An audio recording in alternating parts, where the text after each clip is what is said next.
اللهم صل على سيدنا محمد وعلى آل سيدنا محمد. أعوذ بالله من الشيطان الرجيم. بسم الله الرحمن الرحيم. الحمد لله رب العالمين، والصلاة والسلام على سيد المرسلين وعلى آله وصحبه أجمعين. رب اشرح لي صدري ويسر لي أمري واحلل عقدة من لساني يفقه قولي. سبحانك لا علم لنا إلا ما علمتنا إنك أنت العليم الحكيم. ولا حول ولا قوة إلا بالله العلي العظيم. InsyaAllah kalau maghrib pada malam ini menyambung pengajian kitab Minhajul Abidin karangan Imam Ghazali rahimahullah yang diterjemahkan oleh Syekh Daud Al-Fatani rahimahullah, muka surat 13. Muka surat 13 baris yang ke-6 daripada atas. Muka surat 13 baris yang ke-6 daripada atas. Qala al-muallifu rahimahullahu ta'ala wa nafa'ana bi'ulumihi amin. Dan kerana inilah kerana terdahulunya beramal tanpa ilmu tidak berfaedah, bahkan penat dan lelah semata-mata, bahkan sangat celaka beribadah tanpa ilmu. Dan kerana terdahulunya kerana beramal tanpa ilmu tidak memberi faedah, bahkan penat lelah semata-mata, bahkan celaka seseorang beramal tanpa ilmu. Besar penulung himmah, yakni besar perhatian dan cita-cita ulama yang zahidin, yang amilin. Ulama yang zahidin, ulama yang bersifat dengan zuhud, ulama yang berpaling hati daripada dunia. Yang amilin, ulama yang beramal dengan ilmu. Besar penulung himmah, yakni besar perhatian dan cita-cita. Besar penulung himmah ni dengan ilmu. Maknanya besar perhatian dan cita-cita dengan ilmu oleh ulama yang zahidin, yang amilin. Radhiyallahu anhum, itu doa. Mudah-mudahan Allah Ta'ala redha daripadanya, daripada ulama yang zahid, yang beramal dengan ilmu. Jadi radhiyallahu anhum tu letak kemudian. Dia kalau hak dalam hak Arab ni, ulama yang zahidin, yang amilin, radhiyallahu anhum. Situ lalu. Dengan ilmu tu kemudian. Hak dalam hak Arab ni lah. Hak Arab, hak Minhajul Abidin. Sebab saya ni pak bawa jugalah hak Arab ni, sebab Sirajul Talibin syarahan kepada kitab Minhajul Abidin. Lebih mudah sikit kita nak memahami hak terjemahan Syekh Daud Al-Fatani ni. Jadi kalau dalam hak asal hak Arab, ulama yang zahidin, ulama yang zuhud, yang berpaling hati daripada dunia. Sebab ada ulama yang ahli dunia, ada ulama yang kejar dunia. Itu ulama su' dia panggil. Ulama yang jual ilmunya untuk dapat untuk dapat habuan dunia. Ini ulama yang zahid. Ulama yang berpaling hati daripada dunia, yang mana orang yang berilmu ni sangat besar ujian dengan dunia. Sangat besar ujian dengan habuan dunia.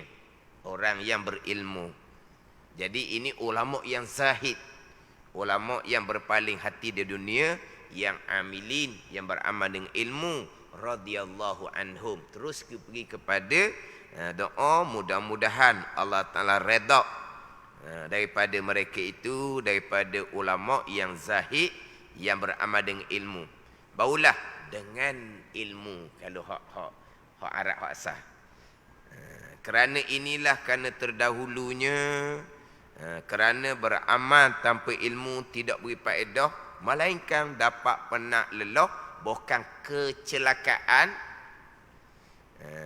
Besar penolong hemah, makna besar perhatian dan cita-cita ulama yang zahidin, yang amilin. Besar perhatian, besar cita-cita ni dengan ilmu. Ni ulama ni, mereka besar cita-cita, besar perhatian berkaitan dengan ilmu, ditentukan akan sebagai tentu antara kebanyakan manusia. Ditentukan akan sebagai tentu antara kebanyakan manusia, yakni apatah lagi, lebih-lebih lagi di kalangan kebanyakan manusia, orang awam. Sama telah nah. Ulama dah ni besar perhatian, besar cita berkaitan dengan ilmu. Lebih-lebih lagi, lebih-lebih lagi antara kebanyakan manusia. Lebih-lebih lagi kita ni orang awam, orang ramai-ramai. Lagilah kena besar cita-cita, besar perhatian dengan ilmu. Sebab apa? Sebab kerana beramal tanpa ilmu, masalah kata terdahulunya, tidak bermanfaat, tidak berfaedah, tak akan jadi bekal kita di hari akhirat, bahkan penat lelah, bahkan kecelakaan pula kitanya. Dengan amal kita tanpa ilmu tu, kita kira itulah bekalan akhirat, tidak bermanfaat pun, tidak berfaedah pun, penat lelah, bahkan kecelakaan pula. Kerana ni ulama sendiri pun besar perhatian mereka, besar cita-cita penekanan mereka dengan ilmu. Apatah lagi kita orang kebanyakan manusia, orang awam. Lagilah kita kena besar perhatian cita berkaitan dengan ilmu, supaya amal ibadah kita ni bermanfaat, menjadi bekal kita di hari akhirat. Maka kenapakah ulama yang zahid, ulama yang berpaling hati daripada dunia, yang beramal dengan ilmu ni, besar sangat dia punya cita-cita hemah, besar sangat dia punya inayah perhatian dia dengan ilmu ni? Maka yakni kerana bahawasanya, kata Imam Ghazali, edaran makna berpusing. Edaran dengan makna berpusing pekerjaan ubudiyah.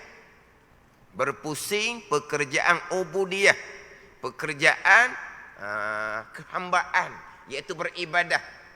Pekerjaan kita sebagai seorang hamba, iaitu beribadah. Pekerjaan ubudiyah, pekerjaan kehambaan. Apa pekerjaan kita sebagai seorang hamba? Iaitu beribadah kepada Allah Subhanahu wa ta'ala. Bahawasanya edaran berpusing pekerjaan ubudiyah dan asal ibadah dan khidmah bagi Allah Rabbil Alamin. Asal yakni turus. ataupun umbi, ataupun tunjang, ibadah dan khidmah bagi Allah Rabbil Alamin. Khidmah ni atau tafsir je lah. Khidmah ni taat juga. Khidmah ni taat akan Allah Subhanahu wa taala. Bahawasanya edaran pekerjaan ubudiyah dan asal ibadah atas ilmu, itu khabar dia. Ialah atas ilmu. Beredar, berpusing pekerjaan kita sebagai seorang hamba beribadah kepada Allah dan beredar asal ibadah, turus ibadah, umbi ibadah, tunjang ibadah kita kepada Allah Rabbil Alamin atas ilmu, yakni tiada dapat. Ni yakni tiada dapat pekerjaan ubudiyah dan tiada dapat dia punya turus umbi ataupun tunjang ibadah melainkan dengan ilmu. Melainkan dengan ilmu. Dan beginilah ni yakni besarnya perhatian, besarnya hemah ulama-ulama yang zahid dengan ilmu ni. Ada tilik yang mempunyai mata hati. Ini tilikan orang yang mempunyai mata hati. Orang yang tidak mempunyai mata hati, dia tak peduli cerita macam mana pun. Ilmu ni kena hemah, kena cerita, kena besar hemah, besar cita-cita, besar perhatian dengan ilmu ni. Tapi inilah tilik nazar, pandangan yang ini orang yang mempunyai mata hati. Dan yang mempunyai, ini orang yang mempunyai ahli ta'yid dan taufik. Ta'yid ni ahli yang mendapat sokongan, pertolongan dan bimbingan daripada Allah Subhanahu wa taala, dan taufik, dan ahli mereka yang diberi kekuatan oleh Allah Subhanahu wa taala mengerjakan suruhan dan meninggalkan larangan. Hak inilah tilik nazar pandangan orang yang mempunyai mata hati, yang mana besarnya perhatian, besarnya hemah dengan ilmu. Tapi kalau orang yang tidak mempunyai mata hati, ni wadah tahu je lah. Orang yang buta mata hati sama telah lah. Orang yang buta mata hati, di antara sebab yang menyebabkan buta mata hati, sebagaimana yang dinyatakan oleh Syekh Abdul Hasan Asy-Syadzili. Kata-kata Abdul Hasan Asy-Syadzili ni ada dalam syarah hikam Tauku Pulau Mani, syarah Kanjawi. Didatangkan kata-kata Syekh Abu Hasan Asy-Syadzili. Dua kali didatangkan kata-kata ni. Di antara yang menyebabkan buta mata hati adalah mengerjakan maksiat. Mana di antara mengerjakan maksiat? Saya mengajinya mengekali jahil fardu ain. Itu mengerjakan maksiat, buta mata hati. Kita mengerjakan maksiat, orang judi, orang minum, ia juga. Orang yang mengekali jahil fardu ain, ini adalah ahli maksiat. Orang yang mengerjakan maksiat, orang yang fasik, orang yang derhaka kepada Allah, tak ada nilai dalam agama walaupun nampak rajin buat ibadah sekalipun. Satu, buta mata hati. Yang kedua, tamak kepada makhluk. Yang ketiga, dia panggil tasannuk. Tasannuk ni buat taat. Buat taat. Mana buat taat ni? Berlakon dengan sembahyang, berlakon dengan berjemaah, berlakon macam mana dia Betul benar tu. Berlakulah kalau tanpa ilmu. Ni tasannuq ni. Jahil fardu ain menyebabkan buta mata hati. Jahil fardu ain buat taat, rokok, sujud. Akidah macam mana? Rokok, sujud. Macam mana sembahyang yang diajar oleh Nabi sallallahu alaihi wasallam? Rokok, sujud. Macam mana hati? Kalau hati kekal dengan riya, ujub, takabur, sifat iblis, rokok, sujud, dia panggil tasannuq, buat taat. Ini pelakon yang akan dapat anugerah aktor terbaik. Aktor kau panggil? Ke aktor kau panggil? Dapat anugerah ni. Oh, nampak rokok lama, sujud lama. Tapi buat taat. Pegangan macam mana? Sembahyang macam mana? Berjemaah 5 waktu. Syarat berjemaah macam mana? Bayangkan kita untuk dunia sementara yang kemudian nyata ilmu dunia bukan ilmu sebenar, yang kita tinggal sendiri. Kita hidup lagi ni, tapi ilmu dunia kita sudah tinggal. Ilmu sebenar ke tak tu? Ilmu tak sebenar lah sebab tidak bawa mati. Tinggal dah, tak ada ilmu dunianya. Tapi ilmu yang kita tinggal dah sekarang, ilmu yang kita tinggal dah tua-tua pecing, ke baca lagi buku SPN, buku STPN, baca lagi, mutalaah lagi. Buku SPN ke, buku SRP ke, baca lagi. Tinggal.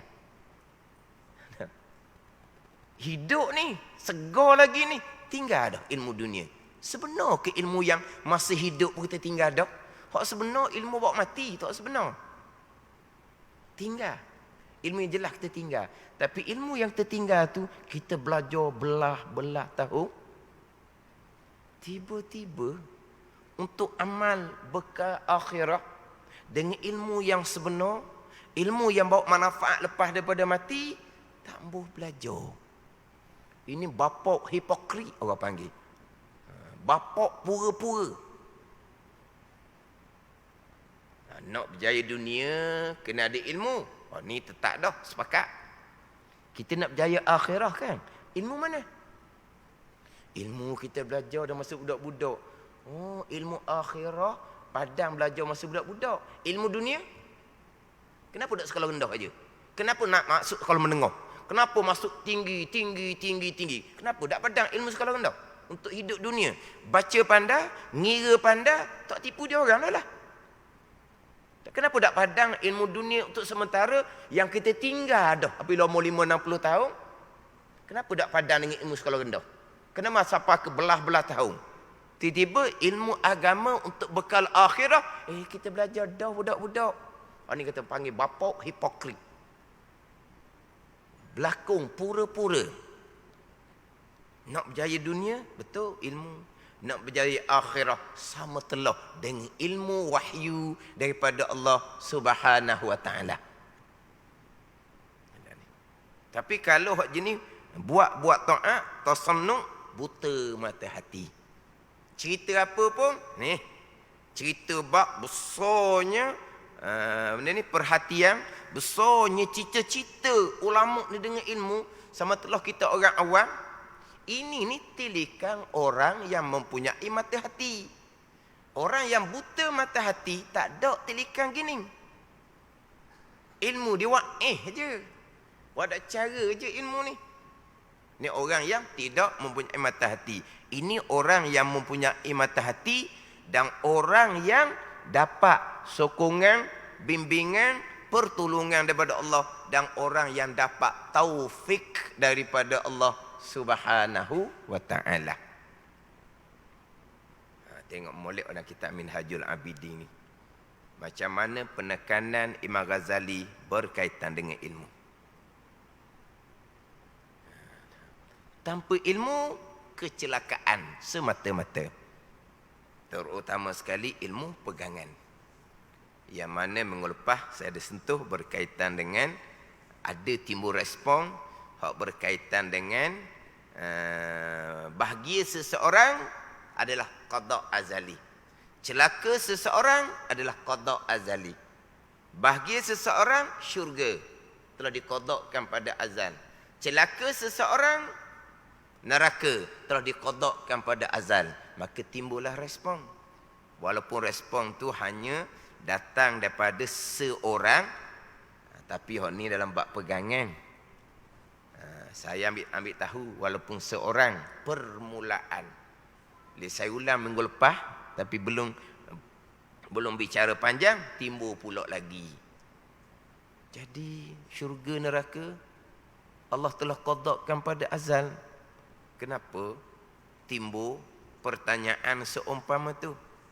Kenapa boleh timbul pertanyaan, adakah betul ke, begitu ke syurga neraka telah diqadakkan pada azal? Maknanya kalau pelik, kalau terkejut, kalau tak ada dalam pegangan, bahagia seseorang telah diqadakkan pada azal ahli syurga, celaka seseorang telah diqadakkan pada azab ahli neraka. Kalau tak ada dalam pegangan, macam mana rukun iman yang keenam? Sekalian perkara qada dan qadar. Sekalian perkara. Waktu hak syurga neraka hari akhirah, sekalian perkara qada dan qadar. Yelah sekalian perkara. Yelah, okeylah. Sekalian perkara qada dan qadar. Tapi akhirat tu sekalian perkara qada dan qadar. Ingat dahulu di muka 16, saya ulang. Sekalian perkara, sekalian perkara. Berkali ratus kali, seribu tak tahu kali. Sekalian perkara. Sekalian perkara. Orang tanya, Ustaz, sekalian perkara tu tak ada isu dah. Sekalian perkara tu saya pun pegang. Dah okey, tak ada masalah. Takkanlah perkara jahat qada qadar juga.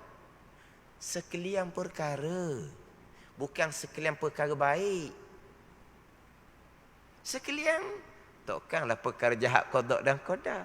Kalau perkara jahat bukan qada dan qadar, atas dunia ni mana hak banyak perkara baik ataupun perkara jahat? Banyak perkara jahat lah. Ahli dunia, hak kafir tu 3/4 dunia ke 4/5 ahli dunia. Ni bukan kira Malaysia, kira dunia. Orang kafir. Bukan orang Islam 1/4 ataupun 1/5 ahli dunia. Dah hak banyak tu. Kalau bukan qada dan qadar, banyak mana hak qada qadar? Hak Islam pula, hak 1/4 daripada ahli dunia, 1/5 daripada ahli dunia ni pula, ada Islam yang beriman, ada Islam yang tidak beriman. Hak tidak beriman tu bukan qada qadar juga. Hak beriman pula ada hak soleh, ada hak tak soleh. Hak tak soleh bukan qada qadar juga. Jadi hak qada qadarnya orang beriman yang soleh jua qada qadar. Lepas tu banyak mana hak qada qadar? Lepas tu sekaliannya macam mana sekalian? Ada ni. Oh, sekalian saya pegang. Sekalian qada qadar. Takkan perkara jahat pun qada qadar. Jadi peninglah pula kitanya. Sekarang sekalian, takkan syurga neraka qada dan qadar. Dia mana banyak hak dunia dengan hak akhirat. Mana banyak perkara yang berlaku, sama ada perkara berlaku di dunia ataupun perkara berlaku di akhirat. Mana banyak? Mana banyak? Tak terjawablah kitanya sebab akhirat tak ada penghujung. Dunia sampai masa dihancurkan oleh Allah. Kiamat. Mana banyak hak perkara yang berlaku di akhirat. Sebab di akhirat tidak ada penghujung. Ada ni. Yang sedang berlaku di dunia sekarang untuk manusia yang sedang ada sekarang. Manusia sebelum sudah tidak ada, alam barzakh. Manusia yang akan datang belum lagi dilahirkan. Tapi di hari akhirah, semua daripada Nabi Adam AS sampai kiamat, semuanya akan berada di hari akhirah. Mana banyak? Akhirah dengan dunia. Akhirah tak ada penghujung pula. Jadi kalau hari akhirah bukan datang dari qada Allah, sekalian duduk di mana? Sekalian qada dan qadar. Sekalian. Bukan sekalian perkara yang berlaku di dunia. Sekalian. Tidak terkecuali walaupun sebesarah. Sama ada yang berlaku di bumi kita, yang di langit, yang di dunia, yang di akhirah, sekalian. Qada dan qadar Allah Subhanahu wa ta'ala. Simple, cukup mudah, sekalian. Tiba-tiba sekalian. Tapi takkan syurga neraka hari akhirah qada qadar dah. Ke sekalian perkara yang berlaku di dunia. Ni duk ulang sekalian segala-gala. Tak lekat juga nak guna perkataan apa tak tahulah. Sekalian. Sebab itulah ta'alluq qudrah, ta'alluq iradah, ta'alluq ilmu tidak ada penghujung. Allah melakukan perbuatan Allah tidak ada penghujung. Ketentuan Allah tidak ada penghujung. Pengetahuan Allah tidak ada penghujung. Qada qadar tak ada penghujung. Kenapa qada qadar tak ada penghujung? Perkara yang berlaku di hari akhirah yang tidak ada penghujung, Allah telah qadakan pada azal dengan qada yang tidak ada penghujung. Sampai hari akhirah, semua yang berlaku Allah yang mengqadarkan, Allah yang melakukan. Jadi pekerjaan Allah, perbuatan Allah tidak ada penghujung. Jadi ta'alluq qudrah iradah ilmu tidak ada penghujung. Sebab apa yang berlaku di hari akhirah yang tidak ada penghujung, semuanya adalah perbuatan Allah. Jadi perbuatan Allah tidak ada penghujung. Apa yang Allah Ta'ala perbuat di hari akhirah sebagaimana kehendak qada Allah pada azal, maka qada Allah pun tidak ada penghujung. Apa yang telah qada kepada azal, apa yang telah kehendak tentukan pada azal, Allah mengetahui sekalian, maka mengetahui Allah pun tidak ada penghujung.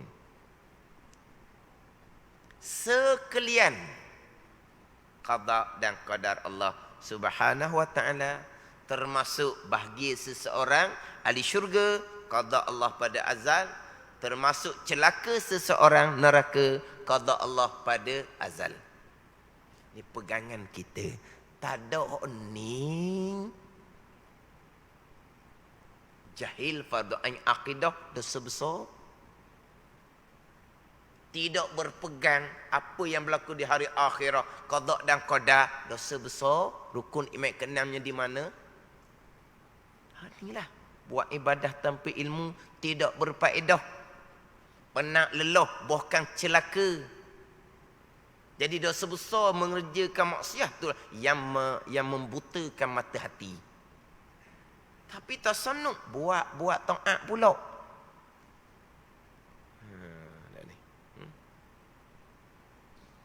Dia pekerjaan dunia ni dia lain. Pekerjaan dunia ni ada yang mengawal. Okey, kamu kerja ni mana? Ilmu kamu, pengalaman kamu. Kalau tidak kamu akan dipecat. Itu kerjaan dunia. Faham tak ni? Kerjaan dunia. Kerjaan dunia ni kan nak masuk tu kan ditanya kelulusan, ditanya pengalaman. Kelulusan ada, pengalaman ada, masa kerja. Masa kerja. Dipantau. Kerja betul ke tak? Betul tak dia ada ilmu? Betul tak dia berpengalaman? Kalau tidak, tak kena kerja, akan dipecat. Itu kerja dunia, kerja sementara. Kerja agama ni, dia nak buat taat, dia nak jadi pelakon aktor yang terbaik dengan Allah Ta'ala, tak ada orang cara. Tak ada orang kata, cek. Ni bukan ni, out, keluar. Tak ada. Dia boleh berlakon sampai ke mati. Ini kecelakaan yang paling besar beramal tanpa ilmu. Tak ada. Tak ada jalan. Mandatori, putus ilmu. Fardu ain tauhid, ilmu fardu ain fiqh, ilmu fardu ain tasawuf. Terutama ilmu fardu ain ni tauhid pegangan. Tapi yang timbul ni bukan orang yang tak masuk majlis ilmu. Dia kata dia dengar sokmo, dia tak pernah lari daripada majlis ilmu. Dia kata hok dengar sokmo pun tak faham juga bab pegangan. Betullah kalau timbul ni orang panggil bala besar lah pegangan salah seumpama ni, kita orang mengajar lah kena muhasabah. Kita orang mengajar lah. Kalau duduk atas meja mengajar tu, kenapa orang yang hak timbul respon ni, orang yang maknanya sentiasa ikut majlis ilmu, bukan lari daripada majlis ilmu. Hak lari daripada majlis ilmu, hak mari lepas majlis ilmu habis, hak tu kita tak masuk buk. Majlis ilmu dia lari, majlis ilmu habis dia baru mari, hak tu tak masuk buk. Hak tu dah secara lah. Hak tu ketika hak tu keluar daripada bicara, tak masuk buk ni. Ada ni. Kalau kita cara pun tak makan samang ni. Tak makan samang ni. Dia ada surat ni. Ni ada surat. Orang tak masuk buk. Orang belajar ni. Tapi macam mana bila cerita bahawa syurga seseorang, bahagia tadi, neraka seseorang, orang celaka, telah ditetap kepada azal, tiba-tiba mana terkejut dan tidak berpegang. Pelik pula bagi dia. Jadi kita orang mengajar ni macam mana? Dok, kita sekarang majlis ilmu di Terengganu kita ni agak apa panggil? Agak subuh. Ada ni. Majlis ilmu dipanggil tumbuh macam cendawan. Pada ni. Cendawan dia tumbuh cepat berkali dak, wallahu alam dah. Saya sebut je ni. Jadi majlis ilmu ni tumbuh macam cendawan. Tak macam dulu. Dulu masjid sendiri pun, termasuk masjid besar-besar pun, majlis ilmu tidak penuh tiap-tiap maghrib 7 malam, tak penuh walaupun masjid besar. Sekarang ni surau pun boleh penuh majlis ilmu 7 malam. Malam Jumaat pun masih lagi dia adakan majlis ilmu. Surau bukan masjid, sama telah masjid. Maknanya majlis ilmu subuh. Tumbuh macam cendawan. Tapi macam mana ada juga orang yang menghadiri majlis ilmu tapi bab pegangan rukun iman yang ke-6 sekalian qada dan qadar tak lepas. Orang mengajarlah kena muhasabah, kena kira. Sebab orang mengajar ni semuanya akan dibentang di mahsyar. Bukan setakat berhenti di sini. Orang mengajar akan dibentang di mahsyar, akan dipersoalkan. Ini tanggungjawab yang besar. Kita mengajar macam mana ilmu akidah di kalangan orang yang menghadiri majlis ilmu kita. Ada ni. Kita dah ajar ilmu fiqh tinggi mana pun, kita dah ajar ilmu tasawuf tinggi mana pun, kalau akidah tak lulus, tak ada faedah, tak ada manfaat. Itu ilmu usuluddin, itu ilmu tapak agama. Kemudian pula orang mengajar ni dijemput, disediakan tempat. Yang menjemput, yang menyediakan tempat siapa? Pihak masjid. Pihak masjid lagi besar tanggungjawab. Kamu jemput siapa? Kamu sediakan tempat mengajar kepada siapa? Akan dipertanggungjawabkan. Sebagian orang mengajar bukan ikut suka nak mengajar. Bukan orang yang jemput, bukan orang yang menyediakan tempat, hanya jemput semata-mata. Hanya menyediakan tempat semata-mata supaya tiap-tiap malam maghrib kuliah penuh 7 malam. Bukan setakat tu. Yang menjemput, yang menyediakan tempat, kita semua mahsyar. Kita semua mahsyar.